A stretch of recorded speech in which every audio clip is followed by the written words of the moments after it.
ಮತ್ತೆ ಇಂದ್ರರಿಗೆ ಜಗಳ ಏನಾದರೂ ಶುರುವಾಯಿತು ಅಂತಂದರೆ ಅಲ್ಲಿ ಅರ್ಜುನ ಸೋಲತಕ್ಕಂಥ ಪ್ರಸಂಗನೇ. ಇಂದ್ರನಿಗೇನೆ ಬಲ ಜಾಸ್ತಿ. ಹಾಗಾದರೆ ಯಾರ ಸಹಾಯ ಬೇಕು? ಕೃಷ್ಣನ ಸಹಾಯ ಬೇಕು. ಆದ್ದರಿಂದ ಕೃಷ್ಣನಲ್ಲಿ ಕೇಳಿದ, ನನಗೆ ಖಾಂಡವವನ. ಅರ್ಜುನ ಕೊಡ್ತೇನೆ ಅಂತ ಹೇಳಿ ಆಗಿದೆಲ್ಲ, ಕೊಡ್ತಾನೆ ಅರ್ಜುನ ಅಂತ ಕೃಷ್ಣ ಇಷ್ಟು ಮಾತಂದ. ಆದರೆ ಆಚೆ ಕೃಷ್ಣನಲ್ಲಿ ಬೇಡಿದ, ಈಚೆ ಅರ್ಜುನನಲ್ಲಿ ಬೇಡಿದ. ಅರ್ಜುನನಿಗೂ ಇಂದ್ರನಿಗೂ ವಿರೋಧ ಬರುವಂತೆ ಅಗ್ನಿ ಮಾಡಿದ. ಅರ್ಜುನ ನನಗೆ ಇಂಥ ಆಯುಧ ಬೇಕು ಅಂತಂದ. ಕೃಷ್ಣ ಆಯುಧ ಬೇಕು ಅಂತ ಏನೂ ಕೇಳಲಿಲ್ಲ. ಹಾಗಾದರೆ ಕೃಷ್ಣ ಬೇಕು ಅಂತ ಕೇಳಲಿಲ್ಲ. ನಾಳೆ ದಿವಸ ಇಂದ್ರನ ಜೊತೆ ಕಾದಾಟ ಆರಂಭ ಆದಾಗ ಕೃಷ್ಣ ಇರ್ತಾನೋ ಇಲ್ವೋ ಅಂತ ಅಗ್ನಿಗೆ ಸಂಶಯ ಶುರುವಾಯಿತು. ಅದಕ್ಕೋಸ್ಕರ ಏನು ಮಾಡಿದ? ಕೃಷ್ಣ ನಿನಗೂ ಒಂದು ಆಯುಧ ಕೊಡ್ತೇನೆ ಎಂದ. ಕೃಷ್ಣ ಏನು ಕೇಳಲಿಲ್ಲ ಆಯುಧ. ನಿನಗೊಂದು ಆಯುಧ ಕೊಡ್ತೇನೆ ಎಂದ. ಏನು ಆಯುಧ? ಕೃಷ್ಣನಿಗೆ ಪ್ರಿಯವಾದ ಆಯುಧ, ಚಕ್ರ ಆಯುಧ ಕೊಡ್ತೇನೆ ಎಂದ. ಎಲ್ಲಿಂದ ತರ್ತೀಯಿಂದ? ತರ್ತೇನೆ ಎಂದ. ಹೊರಟ ಎಲ್ಲಿಗೆ? ಬದರಿಕಾಶ್ರಮಕ್ಕೆ ಹೋದ. ಯಾವ ನಾವೀಗ ಹೋಗತಕ್ಕಂಥ ಬದರಿಕಾಶ್ರಮ ಅಂತ ಇದೆ, ಅಗ್ನಿ ಅಲ್ಲಿಗೆ ಹೋದ. ಹೋಗಿ ಬದ್ರಿನಾರಾಯಣನಲ್ಲಿ ಬೇಡಿದ, ಚಕ್ರ ಕೊಡು ಅಂದ. ಬದ್ರಿನಾರಾಯಣ ನನಗೆ ಬೇಕು ಅಂದ, ಒಂದಂಶ ಕೊಡು ಅಂದ. ಭಗವಂತನ ಕೈಯಲ್ಲಿ ಇರುವ ಚಕ್ರದ ಅಭಿಮಾನಿ ಭರತ. ಭರತ ಅಂದರೆ ಪ್ರದ್ಯುಮ್ನ. ಶಂಖದ ಅಭಿಮಾನಿ ಪ್ರದ್ಯುಮ್ನನ ಮಗ ಅನಿರುದ್ಧ. ದೇವತೆಗಳು ಅವರು. ದೇವತೆಗಳಿಗೆ ನಾನಾ ರೀತಿಯಾದ ಅಂಶಗಳುಂಟು.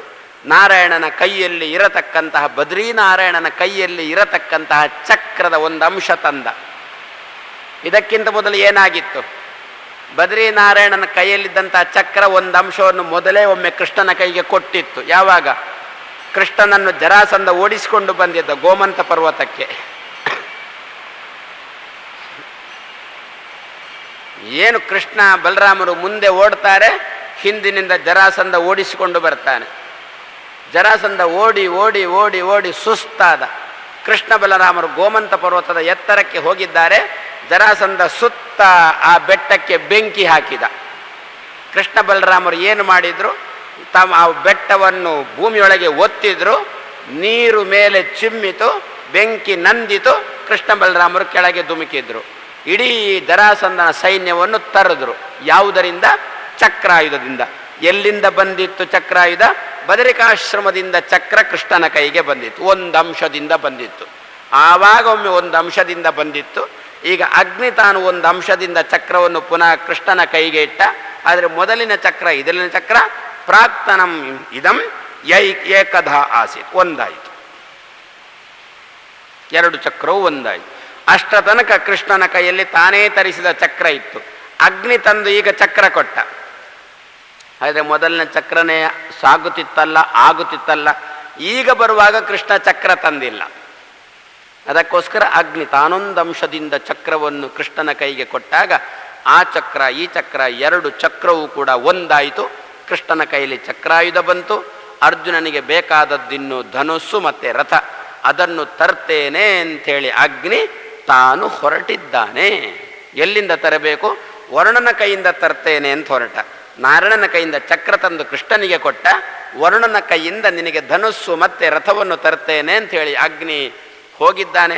ತಂದು ಕೊಡು, ಇಂದ್ರನ ಜೊತೆ ವಿರೋಧ ಮಾಡ್ತೇನೆ, ನಿನಗೆ ಬೇಕಾದ ಕಾಂಡವನನ್ನು ಕೊಡ್ತೇನೆ ಅಂತ ಇಷ್ಟು ಮಾತನ್ನು ಪಡ್ಕೊಂಡು ಅಗ್ನಿ ತಾನು ಹೋಗಿದ್ದಾನೆ ಎಂಬಲ್ಲಿಗೆ ಕಾಡಿ ಬೇಡಿ ಚಕ್ರದ ಒಂದು ಅಂಶವನ್ನು ತಂದು ಕೃಷ್ಣನ ಕೈಗಿಟ್ಟು ಅರ್ಜುನನಿಗೆ ಬೇಕಾಗಿರುವ ಸಲಕರಣೆಗಳನ್ನು ತರಲಿಕ್ಕೆ ವರುಣನ ಬಳಿಗೆ ಹೋದ. ಅರ್ಜುನ ಅಂದಿದ್ದ, ನನಗೊಂದು ಧನುಸ್ಸು ಮತ್ತೊಂದು ರಥ ಎರಡು ಇತ್ತು ಅಂತಂದರೆ ನಾನು ನನ್ನ ಅಪ್ಪನನ್ನು ವಿರೋಧಿಸ್ತೇನೆ, ಅಂದರೆ ಇಂದ್ರನನ್ನು ವಿರೋಧಿಸ್ತೇನೆ ಅಂತ ಒಂದು ಮಾತಂದಿದ್ದ. ಅದಕ್ಕೋಸ್ಕರ ಅಂತಹ ಒಂದು ಧನುಸ್ಸು ಬೇಕೀಗ. ಇಂದ್ರನನ್ನು ವಿರೋಧಿಸತಕ್ಕಂಥ ಒಂದು ಧನುಸ್ಸು ಬೇಕು. ಓಡಾಡಿದ ಥಟ್ಟನೆ ತಲೆಗೆ ಹೋಯಿತು. ವರುಣನ ಬಳಿಯಲ್ಲಿ ಒಂದು ಧನುಸ್ಸು ಉಂಟು ಅಂತ ವರುಣನ ಮನೆಗೆ ಹೋದ. ಕೊಡಯ್ಯ ಧನುಸ್ಸು ಅಂದ. ಕೇಳಿದ ತಕ್ಷಣ ಕೊಟ್ಟು ಬಿಟ್ಟ. ಅದು ವರುಣನದ್ದಲ್ಲ ಆ ಧನುಸ್ಸು, ಆದ್ದರಿಂದ ಕೊಟ್ಟು ಬಿಟ್ಟ. ಏನು ಆ ಧನುಸ್ಸು? ಧನುಸ್ಸಿನ ಹೆಸರು ಗಾಂಡೀವ ಅಂತ. ಏನು ಗಾಂಡೀವ ಅಂದರೆ ಯಾವ ಧನುಸ್ಸಿನಲ್ಲಿ ಇತರ ಧನುಸ್ಸುಗಳಲ್ಲಿ ಇಲ್ಲದೇ ಇರತಕ್ಕಂಥ ಒಂದು ವೈಶಿಷ್ಟ್ಯ. ಗಾಂಡಿಗಳು ಯಾವ ಧನುಸ್ಸಿನಲ್ಲಿ ತುಂಬ ಉಂಟೋ ಅದಕ್ಕೆ ಗಾಂಡೀವ ಅಂತ ಹೆಸರು ಬಂತು ಅಂದರು. ಗಾಂಡಿಗಳು ಅಂತಂದರೆ ಗ್ರಂಥಿಗಳು. ಸಂಸ್ಕೃತದ್ದೇ ಕನ್ನಡಕ್ಕೆ ಬಂದದ್ದು ಗಂಟುಗಳು ಅಷ್ಟೆ. ಆ ಧನುಸ್ಸಿನಲ್ಲಿ ಅಲ್ಲಲ್ಲಿ ಅಲ್ಲಲ್ಲಿ ಅಲ್ಲಲ್ಲಿ ತುಂಬ ಗಂಟುಗಳು ಇತ್ತಂತೆ. ಸಹಜ ಅದು.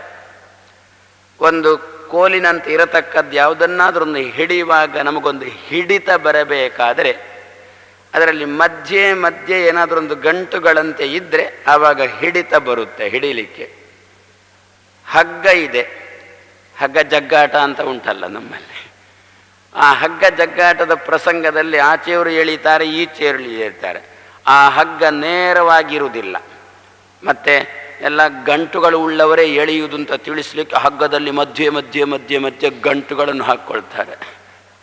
ಎಲ್ಲ ಒಂದೊಂದು ಗೇಣು ದೂರಕ್ಕೆ ಒಂದೊಂದು ಗಂಟು ಹಾಕಿದರೆ ಹಿಡಿದು ಎಳಿಲಿಕ್ಕೆ ಒಂದು ಹಿಡಿತ ಸಿಗುತ್ತೆ. ಅದೇ ರೀತಿಯಲ್ಲಿ ಧನುಸ್ಸನ್ನು ಹಿಡಿದಾಗ ಹಿಡಿಲಿಕ್ಕೆ ಹಿಡಿತ ಸಿಗಬೇಕು. ಒಮ್ಮೆ ಧನುಸ್ಸನ್ನು ಹಿಡಿದ್ರು ಅಂತಂದರೆ ಮತ್ತೆ ಇಳಿಸುವುದು ಸೂರ್ಯ ಇಳಿದಾಗ. ಅಷ್ಟು ಹೊತ್ತು ಕೈಯಲ್ಲಿ ಧನುಸ್ಸು ನಿಲ್ಲಬೇಕು. ಆ ದೃಷ್ಟಿಯಿಂದ ಪ್ರಾಯಶಃ ಎಲ್ಲ ಧನುಸ್ಸುಗಳಿಗೂ ಇರಬಹುದು, ಆದರೆ ಇದರಲ್ಲಿ ಸ್ವಲ್ಪ ವಿಲಕ್ಷಣವಾಗಿ ಉಂಟು. ಆದ್ದರಿಂದ ಈ ಧನುಸ್ಸಿಗೆ ಗಾಂಡೀವ ಅಂತ ಹೆಸರು. ಯಾವ ಧನುಸ್ಸಿನಲ್ಲಿ ಗಾಂಡಿಗಳು ಗಂಟುಗಳು ಉಂಟೋ, ಬರೇ ಧನುಸ್ಸಿನಲ್ಲಿ ಮಾತ್ರ ಅಲ್ಲ, ಕೋಲಿನ ಭಾಗದಲ್ಲಿರುವುದರಲ್ಲಿ ಮಾತ್ರ ಅಲ್ಲ, ಅದರ ಹಗ್ಗದಲ್ಲಿಯೂ ಕೂಡ ಪ್ರಾಯಶಃ ಹಗ್ಗವನ್ನು, ಧನುಸ್ಸಿನ ಹಗ್ಗವನ್ನು ಜ್ಯಾ ಅಂತ ಕರೀತಾರೆ, ಎಳೆದು ಕಟ್ಟುವ ಹಗ್ಗ. ಆ ಹಗ್ಗದಲ್ಲಿಯೂ ಕೂಡ ಪ್ರಾಯಶಃ ಗಂಟುಗಳಿದ್ದಿರ್ಬೋದು. ಇಲ್ಲದಿದ್ದರೆ ಧನುಸ್ಸು ನೆಟ್ಟಗಿರುತ್ತೆ ಯಾವಾಗಲೂ. ಅದನ್ನು ಬಗ್ಗಿಸಿ ಹಗ್ಗ ಕಟ್ಟಬೇಕು. ಹಗ್ಗ ಅದರಲ್ಲಿ ಏನೋ ಮಧ್ಯದಲ್ಲಿ ಗ್ರಂಥಿಗಳು ಹಿಡಿತ ಇಲ್ಲ ಅಂದರೆ ಹಗ್ಗವನ್ನು ಎಳೀಲಿಕ್ಕೆ ಶುರು ಮಾಡಿದರೆ ಕೈ ಹರಿಯುವ ಪ್ರಸಂಗ ಬರುತ್ತೆ. ಅದಕ್ಕೆ ಮಧ್ಯೆ ಮಧ್ಯೆ ಗಂಟುಗಳು ಅಂತ ಇದ್ದರೆ ಧನುಸ್ಸನ್ನು ಬಗ್ಗಿಸಿ ಹಗ್ಗವನ್ನು ಸುಲಭದಲ್ಲಿ ಕಟ್ಟಲಿಕ್ಕಾಗುತ್ತೆ. ಆ ದೃಷ್ಟಿಯಿಂದ ಗಾಂಡೀವ, ಕೋಲಿನಲ್ಲಿಯೂ ಕೂಡ ಗ್ರಂಥಿಗಳು, ಹಗ್ಗದಲ್ಲಿಯೂ ಕೂಡ ಗ್ರಂಥಿಗಳು. ಹಾಗಾದರೆ ಯಾವ ಧನುಸ್ಸಿನಲ್ಲಿ ಇತರ ಧನುಸ್ಸುಗಳಿಗಿಂತ ಹೆಚ್ಚಿನ ಗ್ರಂಥಿಗಳು ಉಂಟೋ ಆ ಧನುಸ್ಸಿಗೆ ಗಾಂಡೀವ ಅಂತ ಹೆಸರು ಬಂತು. ವರುಣನ ಬಳಿಗೆ ಹೋದ. ಕೊಡಯ್ಯ ಧನುಸ್ಸು ಅಂದ. ಕೊಟ್ಟುಬಿಟ್ಟ ವರುಣ. ತಂದ ಅರ್ಜುನನಿಗೆ ಕೊಟ್ಟ. ವರುಣನಿಗೆ ಎಲ್ಲಿಂದ ಬಂದಿತ್ತು? ವರುಣನಿಗೆ ಚತುರ್ಮುಖ ಕೊಟ್ಟಿದ್ದ. ಚತುರ್ಮುಖ ಯಾರಿಗೆಲ್ಲ ಕೊಟ್ಟಿದ್ದ? ಚತುರ್ಮುಖನ ಕೈಯಲ್ಲಿ ಒಂದು ಧನುಸ್ಸಿತ್ತು, ವಿಲಕ್ಷಣವಾದ ಧನುಸ್ಸು. ಧನುಸ್ಸನ್ನು ವಿಭಾಗ ಮಾಡಿದ.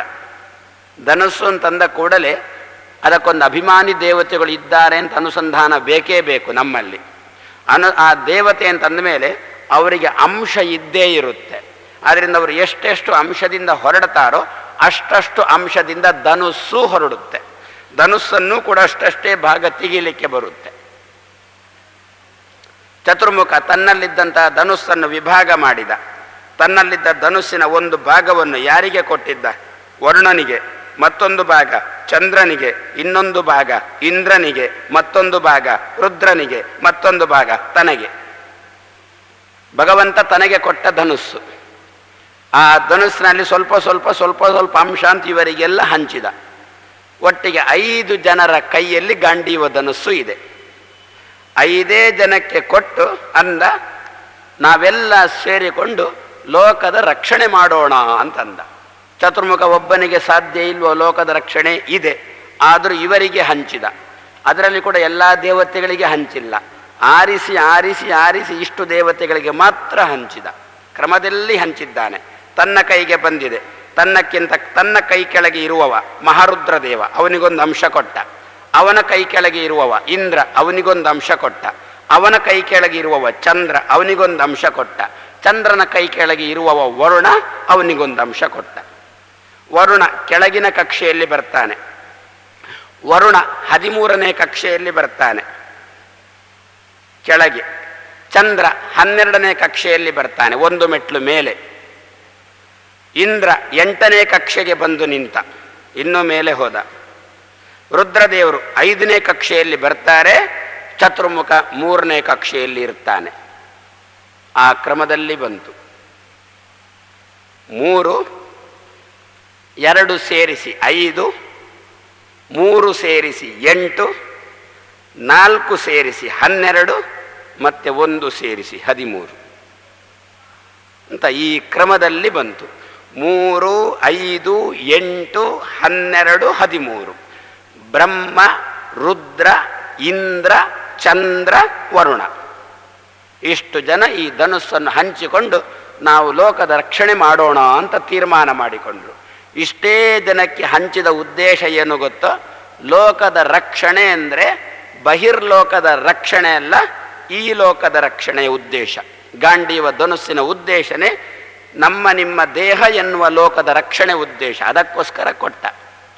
ಇವರೆಲ್ಲ ಯಾವುದಕ್ಕೆ ಸಂಬಂಧಪಟ್ಟವರು ಗೊತ್ತೋ? ಈ ದೇವತೆಗಳು ವರುಣ ಧ್ಯಾನಕ್ಕೆ ಸಂಬಂಧಪಟ್ಟ ದೇವತೆ, ಚಂದ್ರ ವಿಜ್ಞಾನಕ್ಕೆ ಸಂಬಂಧಪಟ್ಟ ದೇವತೆ. ವಿಜ್ಞಾನ ಅಂದರೆ ಅಪರೋಕ್ಷ ಜ್ಞಾನ ಅಂತ, ಅಪರೋಕ್ಷ ಜ್ಞಾನಕ್ಕೆ ಸಂಬಂಧಪಟ್ಟ ದೇವತೆ.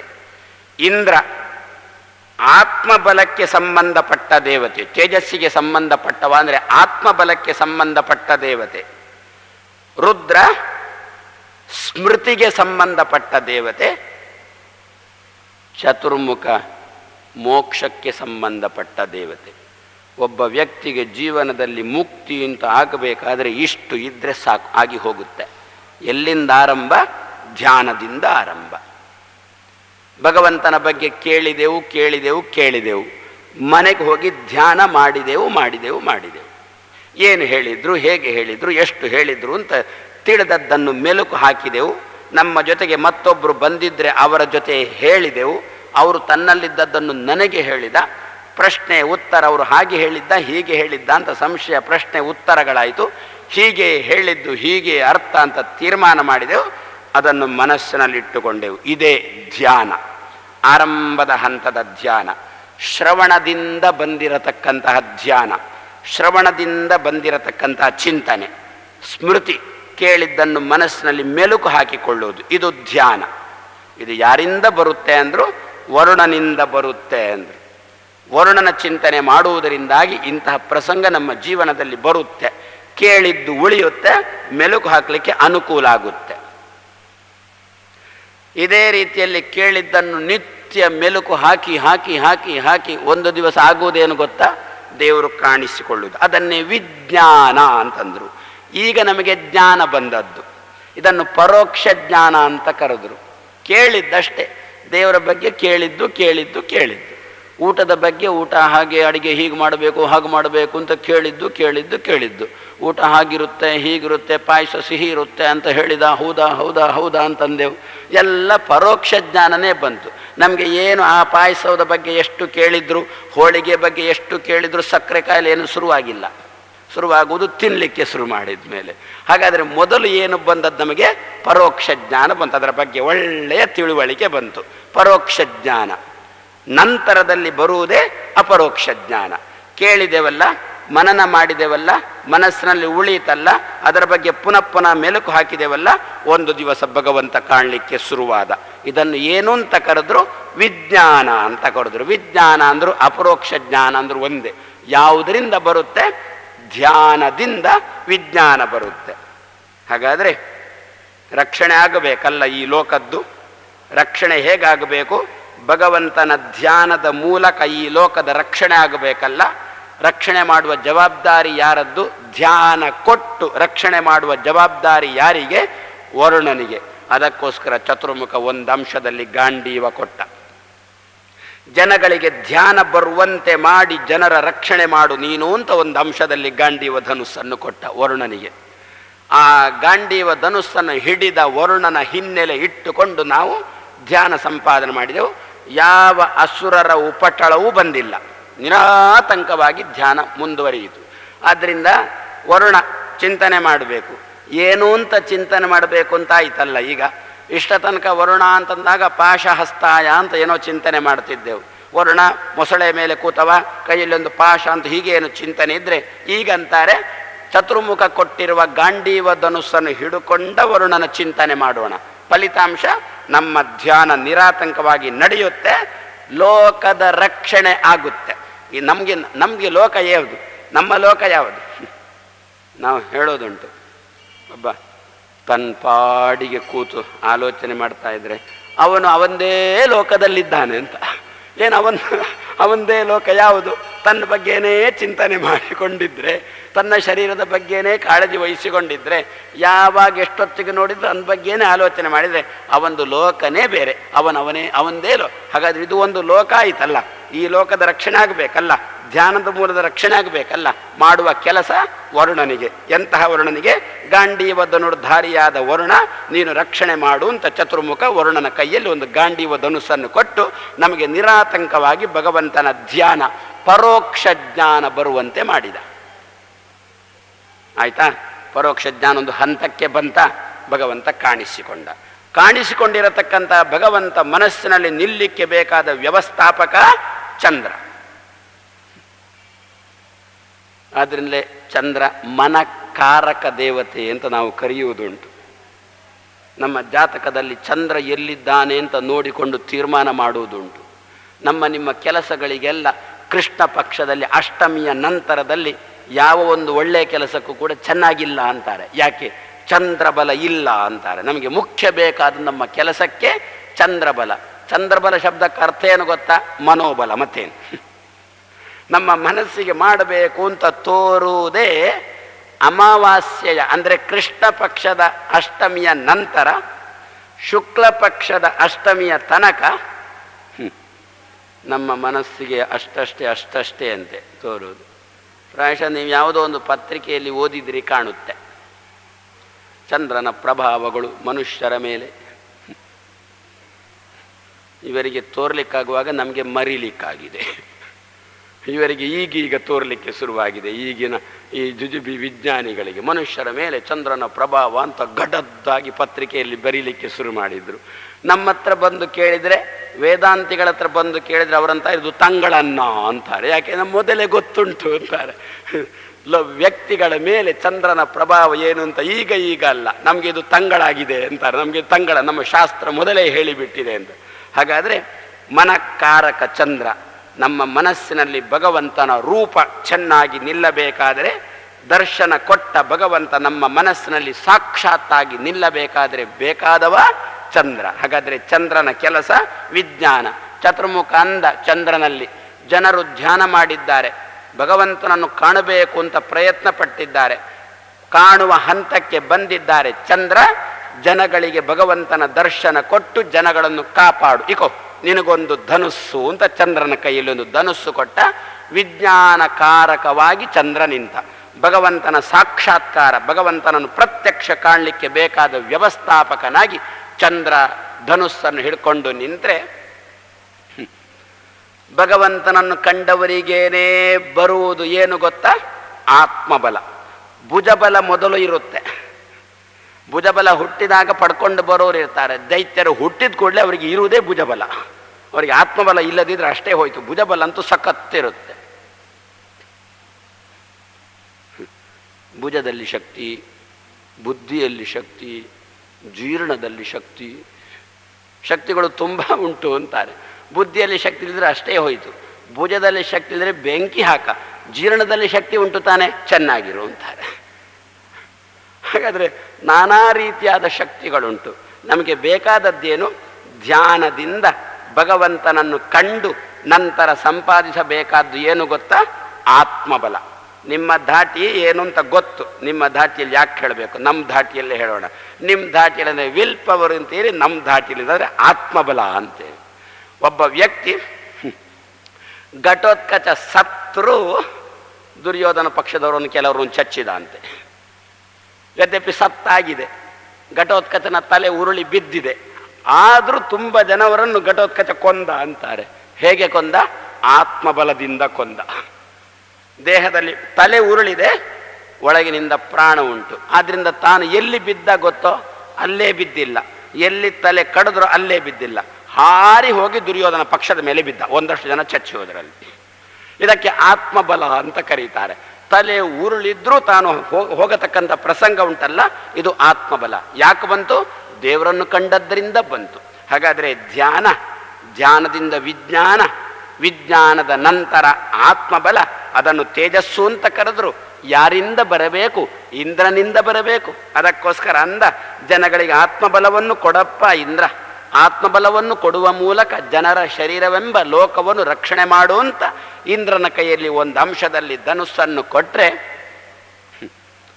ದೇವರನ್ನು ನೋಡಿದ, ಆತ್ಮಬಲ ಸಂಪಾದನೆ ಮಾಡಿದ. ಆದರೆ ಆ ದೇವರು ಬಹಳ ಹೊತ್ತು ಮನಸ್ಸಿನಲ್ಲಿ ನಿಲ್ತಾನೆ ಅಂತ ಖಾತ್ರಿ ಇಲ್ಲ. ಚಂದ್ರನ ಕೈಗೆ ಧನುಸ್ಸನ್ನು ಕೊಟ್ಟು ಕಾಪಾಡು ಅಂತಂದ್ರೂ ಕೂಡ ಭಗವಂತ ಓಡ್ತಾನೆ. ಭಗವಂತನ ಬಗ್ಗೆ ಅನುಸ್ಯೂತವ ವರುಣ ನಮಗೆ ಕೊಟ್ಟದ್ದು ಧ್ಯಾನ. ಅಂದರೆ ಮಧ್ಯೆ ಮಧ್ಯೆ ಬೇರೆ ವಿಷಯಗಳು ಬರ್ತಿತ್ತು, ದೇವರ ಚಿಂತನೆಯೂ ಬರ್ತಿತ್ತು. ಅದನ್ನು ಧ್ಯಾನ ಅಂತ ಕರೆದ್ರು. ಯಾವುದನ್ನು ಧ್ಯಾನ ಅಂತ ಕರೆಯೋದು? ಜಪಕ್ಕೆ ಕೂತಿರ್ತೇವೆ, ಜಪ ಸಾಗಿರುತ್ತೆ, ಮಧ್ಯದಲ್ಲಿ ಬೇರೆ ಒಂದು ವಿಚಾರ ಮನಸ್ಸಿಗೆ ಪಕ್ಕ ಬಂತು. ಅದರ ಬಗ್ಗೆ ಒಂಚೂರು ವಿಚಾರ ಮಾಡ್ತಾ ಇದ್ದೆವು. ಆಮೇಲೆ ಗೊತ್ತಾಯ್ತು, ಓ ಮನಸ್ಸಿಗೇನು ಬೇರೆ ವಿಚಾರ ಬಂತು ಅಂತ. ಯಾವಾಗ? ಎಲ್ಲ ಮುಗಿದ ಮೇಲೆ, ವಿಚಾರ ಎಲ್ಲ ಮುಗಿದ ಮೇಲೆ ಬೇರೆ ವಿಚಾರ, ತಟ್ಟನೆ ಪುನಃ ಜಪಕ್ಕೆ ಹೋದೆವು. ಹಾಗಾದರೆ ಆ ದೇವರ ಚಿಂತನೆಯಲ್ಲಿ ಮಧ್ಯದಲ್ಲಿ ವಿಘ್ನ ಬಂತಲ್ಲ, ಆಮೇಲೆ ಪುನಃ ಮುಂದುವರಿಸಿದೆವಲ್ಲ, ಇದನ್ನು ಧ್ಯಾನ ಅಂತ ಕರೆದ್ರು. ಇದು ಸಾಲದು, ಇಷ್ಟೇ ಸಾಲದು. ಭಗವಂತ ಚೆನ್ನಾಗಿ ನಮ್ಮ ಮನಸ್ಸಿನಲ್ಲಿ ನಿಲ್ಲಬೇಕಾದ್ರೆ ಧ್ಯಾನ ಸಾಲದು. ಏನು ಬೇಕು? ಸ್ಮೃತಿ ಬೇಕು ಅಂತಂದ್ರು. ಸ್ಮೃತಿ ಅಂದರೆ ಏನು ಗೊತ್ತಾ? ಅಖಂಡವಾದ ಚಿಂತನೆ, ಮಧ್ಯದಲ್ಲಿ ವಿಚ್ಛೇದ ಬರಬಾರದು. ಅದನ್ನು ಸಮಾಧಿ ಅಂತ ಕರೆದರು. ನಿರಾತಂಕವಾಗಿ ಅನುಸ್ಯೂತವಾಗಿ ಮಧ್ಯದಲ್ಲಿ ಸ್ವಲ್ಪನೂ ವಿಚ್ಛೇದ ಇಲ್ಲದೆ ಭಗವಂತನ ಚಿಂತನೆ ಬರಬೇಕಾ? ರುದ್ರದೇವರ ಅನುಗ್ರಹ ಪಡೆಯಬೇಕು. ಅದಕ್ಕೆ ರುದ್ರದೇವರ ಅನುಗ್ರಹ ಬೇಕು. ಅದೇ ಅವನಿಗೆ ಮನ ಪ್ರೇರಕ ಅಂತಂದ್ರು ರುದ್ರದೇವರನ್ನು. ಅವನ ಅನುಗ್ರಹ ಬೇಕು. ಧ್ಯಾನ ಆಯಿತು, ಭಗವಂತನನ್ನು ಕಂಡ ಮೇಲೆ ಆತ್ಮಬಲವನ್ನು ಸಂಪಾದನೆ ಮಾಡಿಕೊಂಡ. ಆದರೂ ಭಗವಂತ ನಿಲ್ತಾನೆ ಅಂತ ಖಾತ್ರಿ ಇಲ್ಲ. ಅದಕ್ಕೋಸ್ಕರ ರುದ್ರದೇವರ ಕೈಯಲ್ಲಿ ಚತುರ್ಮುಖ ಧನುಸ್ಸಿನ ಒಂದು ಅಂಶವನ್ನು ಕೊಟ್ಟು ಜನರ ಮನಸ್ಸಿನಲ್ಲಿ ಭಗವಂತನ ರೂಪ ಸ್ಥಿರವಾಗಿ ನಿಲ್ಲುವಂತೆ ಮಾಡು ಅಂತಂದ. ಸ್ಮೃತಿ ಅಂತ ಕರೆದರು. ಆಯಿತೋ? ಯಾರು ತನ್ನ ಜೀವನದಲ್ಲಿ ಇಷ್ಟು ಸಂಪಾದನೆ ಮಾಡ್ತಾನೋ ಅವನನ್ನು ಚತುರ್ಮುಖ ಬಾ ಅಂತ ಕರೆದು ಮೋಕ್ಷಕ್ಕೆ ಕರ್ಕೊಂಡು ಹೋದ. ಮೋಕ್ಷದಲ್ಲಿ ರಕ್ಷಣೆ ಮಾಡುವ ಜವಾಬ್ದಾರಿ ಚತುರ್ಮುಖನಿಗೆ ಸೇರಿದ. ಅದಕ್ಕೋಸ್ಕರ ತಾನು ಒಂದು ಅಂಶದಲ್ಲಿ ಬಿಲ್ಲನ್ನು ಹಿಡ್ಕೊಂಡ. ಹಾಗಾದರೆ ಆತ್ಮ ಉದ್ಧಾರಕ್ಕೆ, ಲೋಕದ ಉದ್ಧಾರಕ್ಕೆ ಎಷ್ಟು ಜನ ಬೇಕು? ವರುಣ, ಚಂದ್ರ, ಇಂದ್ರ, ರುದ್ರ, ಚತುರ್ಮುಖ. ಇಷ್ಟು ಜನ ಇದ್ದರೆ ಲೋಕದ ಉದ್ಧಾರ ಆಯಿತು. ಊರಿ ಉದ್ಧಾರ ಮಾಡಿ ಏನು ಮಾಡ್ತೀರಾ?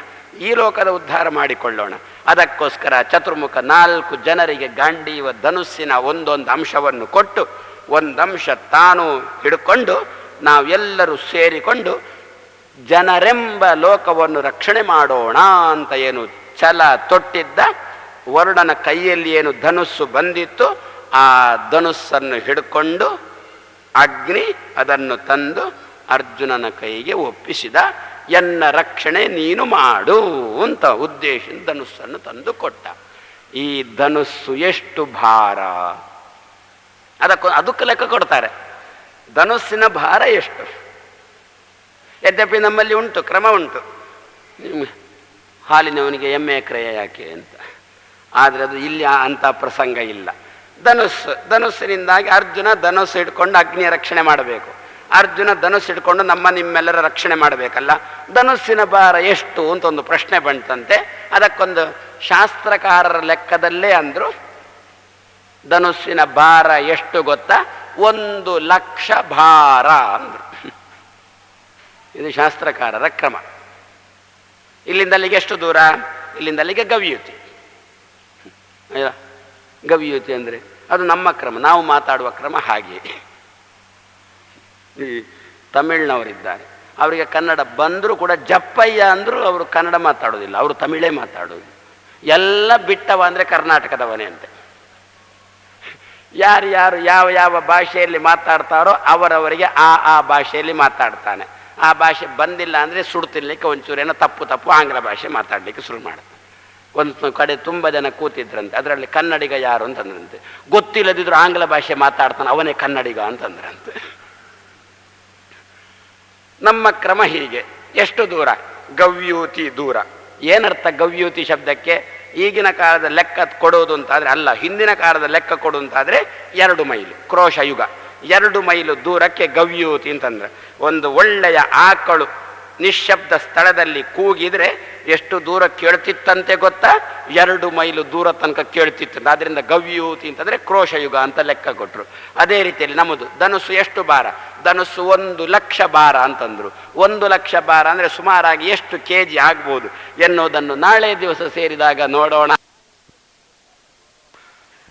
ತನ್ನ ಕೈಯಲ್ಲಿರುವ ಧನುಸ್ಸಿನ ಒಂದೊಂದು ಅಂಶವನ್ನು ಚತುರ್ಮುಖ ವರುಣಾದಿ 4 ಜನರಿಗೆ ಕೊಟ್ಟ ಎನ್ನುವುದನ್ನು ನಿನ್ನೆ ದಿವಸ ನೋಡಿದ್ದೆವು.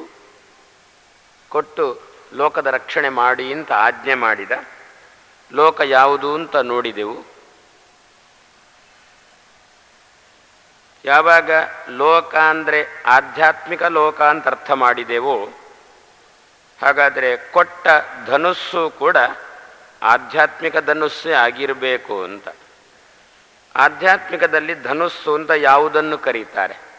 ಲೌಕಿಕವಾಗಿ ಧನುಸ್ಸು ಅಂದರೆ ಎಡ ಕೈಯಲ್ಲಿ ಹಿಡ್ಕೊಂಡು ಬಲ ಕೈಯಲ್ಲಿ ಹಿಡ್ಕೊಂಡು ಬಾಣ ಜೋಡಿಸಿ ಹೊಡಿಲಿಕ್ಕಿದ್ದದ್ದು ಧನುಸ್ಸು ಅಂತಾದರೆ ಲೌಕಿಕವಾಗಿ. ಆಧ್ಯಾತ್ಮಿಕದಲ್ಲಿ ಧನುಸ್ಸು ಅಂತಂದರೆ ಪ್ರಣವೋ ಧನು. ಉಪನಿಷತ್ತೊಂದು ಉದ್ಗಾರ ತೆಗೆಯುತ್ತೆ. ಪ್ರಣವ ಮಂತ್ರ ಉಂಟು ತಾನೆ, ಅದನ್ನು ಧನುಸ್ಸು ಅಂತಂದರು. ಆತ್ಮನೇ ಮನಸ್ಸೇ ಬಾಣ ಅಂತಂದರು. ಗುರಿ ಯಾವುದು ಅಂತ ಕೇಳಿದರೆ ಬ್ರಹ್ಮವೇ ಗುರಿ ಅಂತಂದರು. ಚೆನ್ನಾಗಿ ಹೊಡಿ, ಗುರಿ ತಪ್ಪು ಬೇಡ ಅಂತಂದರು. ಪ್ರಣವ ಮಂತ್ರವನ್ನು ಜಪ ಮಾಡಿಕೊಂಡು ಮನಸ್ಸನ್ನು ಬ್ರಹ್ಮನಲ್ಲಿ ನೆಡು ಅಂತ ಒಟ್ಟಿಗರ್ಥ ಆಯಿತು. ಪ್ರಾಯಶಃ ಗುರಿ ತಪ್ಪುವುದೇ ಜಾಸ್ತಿ. ಕೈಯಲ್ಲಿ ಬಿಲ್ಲು ಇರುತ್ತೆ, ಕೈಯಲ್ಲಿ ಅಲ್ಲ ಬಾಯಿಯಲ್ಲಿ ಬಿಲ್ಲು ಇರುತ್ತೆ. ಚೆನ್ನಾಗಿ ಪ್ರಣವ ಮಂತ್ರ ಚೆನ್ನಾಗಿ ಬಾಯಿಯಲ್ಲಿ ಬರುತ್ತೆ, ಬಾಣ ಮಾತ್ರ ಎಲ್ಲೆಲ್ಲೋ ಹೋಗಿರುತ್ತೆ ಅಂತಾರೆ. ಗುರಿಯು ತಲುಪುವುದೇ ಇಲ್ಲ ಅಂತ. ಇದು ಹಿರಿಯರು ಕೊಟ್ಟಿರತಕ್ಕಂಥ ಎಚ್ಚರಿಕೆ. ಹಾಗಾದರೆ ಚತುರ್ಮುಖ ತಾನು ಧನುಸ್ಸನ್ನು ಕೊಟ್ಟ ಅಂದರೆ ಆಧ್ಯಾತ್ಮಿಕ ಲೋಕದ ರಕ್ಷಣೆ ಮಾಡಿ. ಏನು ಆಧ್ಯಾತ್ಮಿಕದ ಲೋಕದ ರಕ್ಷಣೆ? ಧ್ಯಾನ, ವಿಜ್ಞಾನ, ಆತ್ಮಬಲ, ಸಮಾಧಿ. ರುದ್ರದೇವರಕ್ಕೆ ಸಂಬಂಧಪಟ್ಟ ಸ್ಮೃತಿ ಅಂದರೆ ಸಮಾಧಿ. ಇದನ್ನು ರಕ್ಷಣೆ ಮಾಡಿ ಅಂತ ಚತುರ್ಮುಖ ಕೊಟ್ಟಿರುವ ಧನುಸ್ಸು ಅಂದರೆ ಏನು ಕೊಟ್ಟ? ಪ್ರಣವ ಮಂತ್ರ ಉಪದೇಶ ಕೊಟ್ಟ ಅಂತ ಅರ್ಥ ಮಾಡಿದರೆ ಸರಿ. ಪ್ರಣವ ಮಂತ್ರ ಅಲ್ಲ, ಆ ಗಾಂಡೀವ ಧನುಸ್ಸಿನಲ್ಲಿ ಅದು ಗಾಂಡೀವ ತಾನೆ. ಗಾಂಡಿಗಳು ಉಂಟಲ್ಲ, ಅದರಲ್ಲಿ ಗ್ರಂಥಿಗಳು ಉಂಟಲ್ಲ, ಗಂಟುಗಳು ಉಂಟಲ್ಲ. ಅದೇ ರೀತಿಯಲ್ಲಿ ಪ್ರಣವವೆಂಬ ಧನುಸ್ಸಿನಲ್ಲಿ ಗ್ರಂಥಿಗಳು ಉಂಟು ಅಂದರೆ ಉಂಟು ಅಂತಾರೆ. ಇಲ್ಲಿಯೂ ಕೂಡ ಗ್ರಂಥಿಗಳು ಉಂಟು, ಗಂಟುಗಳು ಉಂಟು. ಪ್ರಣವದಲ್ಲಿಯೂ ಕೂಡ ಗಂಟುಗಳು ಉಂಟು. ಎಷ್ಟು ಗಂಟುಗಳು ಅಂತ ಕೇಳ್ತೀರಾ? ಆರಂಭದ ಹಂತದಲ್ಲಿ ಬೇಕಾ 3 ಅಕ್ಷರವೆಂಬ ಗಂಟುಗಳು, ಅ ಉ ಮ. ಏನು ಗಂಟು ಶಬ್ದಕ್ಕೆ ಅರ್ಥ ಏನು? ಯಾವುದನ್ನು ಗಂಟು ಅಂತ ಕರೀತೇವೆ? ಅವರು ಗಂಟು ಮೂಟೆ ಕಟ್ಟಿದ್ರು ಅಂತೇವೆ. ಏನರ್ಥ ಗಂಟು ಮೂಟೆ ಕಟ್ಟಿದ್ರು ಅಂತಂದರೆ? ತನ್ನ ಮನೆಯಲ್ಲಿ ತುಂಬ ವಸ್ತುಗಳು ಉಂಟಲ್ಲ, ಎಲ್ಲ ಪುಸ್ತಕದ್ದೊಂದು ಗಂಟು, ಚಿನ್ನಾಭರಣದ್ದೊಂದು ಗಂಟು, ದುಡ್ಡಿನದ್ದೊಂದು ಗಂಟು, ಸಾಂಬಾರು ಬೇಳೆ ಕಾಳು ಅದರದ್ದೊಂದು ಗಂಟು, ಬಟ್ಟೆ ಬರೆಗಳದ್ದೊಂದು ಗಂಟು. ಹಾಗಾದರೆ ಏನರ್ಥ ಗಂಟು ಅಂತ ಯಾವಾಗ ಕರೆಯೋದು? ಗಂಟು ಅಂತ ಕರೆಯೋದು ಯಾವಾಗ? ಒಂದು ನಿನ್ನೆ ಅಂದಿದ್ದೆ ಅಲ್ಲ, ಏನು ಹೇಳಿದ್ರು ಅವ್ರದ್ದು ಮುಖ ಗಂಟು ಅಂತ, ಅದೊಂದು ಬೇರೆ ಉಂಟು. ನೀವು ಎಷ್ಟೇ ತಮಾಷೆ ಮಾತಾಡಿ, ಎಷ್ಟೇ ನಗುವಿನ ಮಾತಾಡಿ, ಅವರ ಮುಖಕ್ಕೆ 4 ಭತ್ತ ಹಾಕಿದರೆ ಅರಳಾಗಿ ಬರಬೇಕು, ಅಷ್ಟು ಗಂಟು ಹಾಕಿಕೊಂಡು ಕೂತಿರ್ತಾರೆ. ಅಂದರೆ ಅಷ್ಟು ಕೋಪದ ಮುಖ ಹಾಕಿಕೊಂಡು ಕೂತಿರ್ತಾರೆ ಅಂತ ಅರ್ಥ ಬರುತ್ತೆ ಸಾಮಾನ್ಯವಾಗಿ. ಹಾಗಾದರೆ ಏನರ್ಥ ಗಂಟು ಅಂತಂದರೆ? ಪ್ರತ್ಯೇಕವಾಗಿ ಇಡುವುದಕ್ಕೆ, ಪ್ರತ್ಯೇಕ ಮಾಡಿ ಅದನ್ನು ಒಟ್ಟು ಮಾಡಿ ಒಂದು ಕಡೆ ಒತ್ತಟ್ಟಾಗಿ ಇರುವುದಕ್ಕೆ ಗಂಟು ಕಟ್ಟಿ ಇಟ್ಟಿದ್ದಾರೆ ಅಂತ ತಾನೇ, ಇಷ್ಟೇ ತಾನೆ.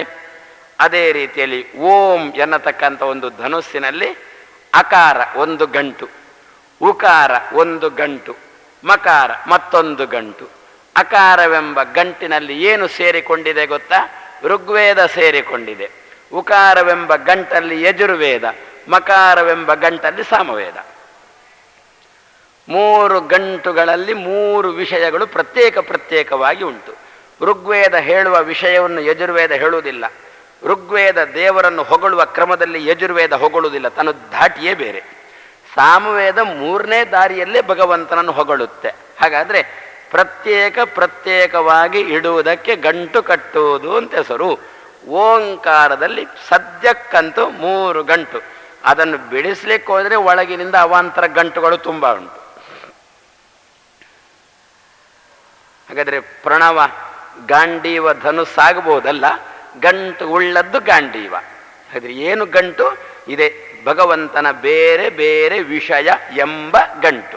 ಆ ಗಂಟಿನಿಂದ ಕೂಡಿದಂತಹ, ಅಂದರೆ ಚತುರ್ಮುಖ ತಾನು ಪ್ರಣವವನ್ನು ಉಪದೇಶ ಮಾಡುವಾಗ ಬೇರೆ ಬೇರೆ ಅರ್ಥವನ್ನು ಅದಕ್ಕೆ ಉಲ್ಲೇಖ ಮಾಡಿ ಉಪದೇಶ ಮಾಡಿದ ಅಂತ ಅರ್ಥ. ಹಾಗಾದರೆ ಧ್ಯಾನ ನಮ್ಮಲ್ಲಿ ಉಳಿಬೇಕಾ? ಪ್ರಣವ ಮಂತ್ರದ ಜಪ ನಡೀಬೇಕು. ಧ್ಯಾನ ಆದಮೇಲೆ ಭಗವಂತನ ಸಾಕ್ಷಾತ್ಕಾರ ಬೇಕಾ? ಪ್ರಣವ ಮಂತ್ರದ ಜಪ ನಡೀಬೇಕು. ಅದಕ್ಕೋಸ್ಕರನೇ ಹಿರಿಯರು ಅಂದದ್ದು ಕಾಣುತ್ತೆ. ಗೃಹಸ್ಥರಿಗೆ ಪ್ರತ್ಯೇಕ ಪ್ರಣವ ಮಂತ್ರ ಜಪ ಮಾಡಲಿಕ್ಕೆ ಅಧಿಕಾರ ಇಲ್ಲ ಅಂತ ಹೇಳಿ ಪ್ರತಿಯೊಂದು ಮಂತ್ರ ಜಪ ಮಾಡುವಾಗಲೂ ಕೂಡ ಆರಂಭದಲ್ಲಿ ಮತ್ತೆ ಕೊನೆಗೆ ಓಂಕಾರ ಹೇಳು ಅಂತ ಅಪ್ಪಣೆ ಮಾಡಿದರು.